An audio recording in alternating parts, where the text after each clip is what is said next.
Shalom saudaraku, di penghujung tahun 2023 ini kita akan merefleksikan kebenaran firman Tuhan dengan tema bukan dilayani, melainkan melayani. Teks firman Tuhan terdapat di dalam Matius pasal 20 ayat 26 sampai 28. Demikian firman Tuhan. Tidaklah demikian di antara kamu, barang siapa ingin menjadi besar di antara kamu, hendaklah ia menjadi pelayanmu. Dan barang siapa ingin menjadi terkemuka di antara kamu, hendaklah ia menjadi hambamu. Sama seperti anak manusia datang bukan untuk dilayani, melainkan untuk melayani. Dan untuk memberikan nyawanya menjadi tebusan bagi banyak orang.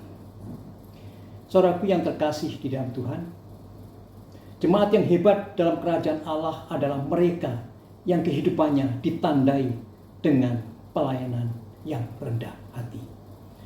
Perlu kita pahami apabila hari ini saudara memiliki sesuatu lebih dibandingkan dengan yang lain. Ingatlah, itu semua datangnya dari Tuhan. Dan yang harus kita lakukan adalah selalu mengucap syukur dan memuji nama Tuhan atas semua yang kita miliki. Ada dua hal yang perlu diperhatikan dalam ketiga ayat yang sudah kita baca ini, yaitu nasihat dan teladan. Mari kita lihat nasihat di dalam ayat yang ke-26 dan 27. Ayat ini mengatakan, tidaklah demikian di antara kamu. Yesus berkata kepada murid-muridnya, kita berada di kerajaan di mana semuanya terbalik. Jadi kita tidak mencari kebesaran dalam kerajaan sebagai mana dunia mencari kebesarannya. Kita tidak mencari kebesaran dalam pelayanan kita. Yesus menanggapi ambisi penuh dosa dari Yakobus dan Yohanes itu. Namun Tuhan menegaskan kembali bahwa tidak salah untuk berusaha menjadi orang besar. Dalam ayat 1 Timotius pasal 3, Rasul Paulus berkata, jika seseorang menginginkan jabatan penilik, ia menginginkannya hal yang baik atau indah.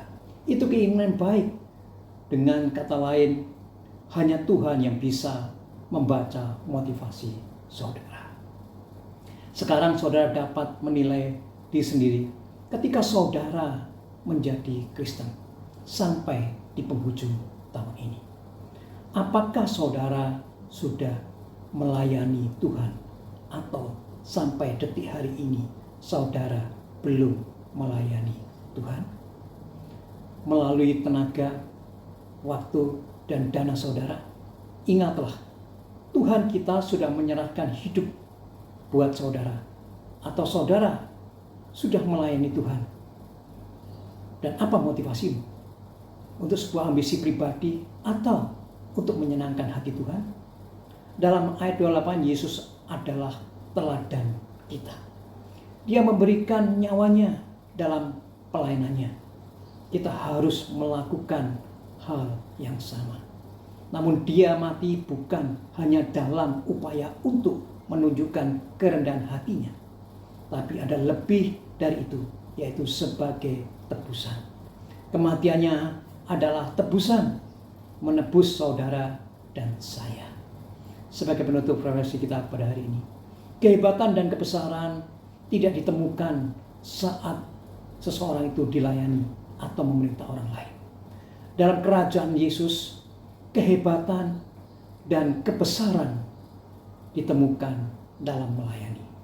Jika saudara ingin menjadi yang terbesar di antara para pengikut Yesus, hendaknya saudara melayani.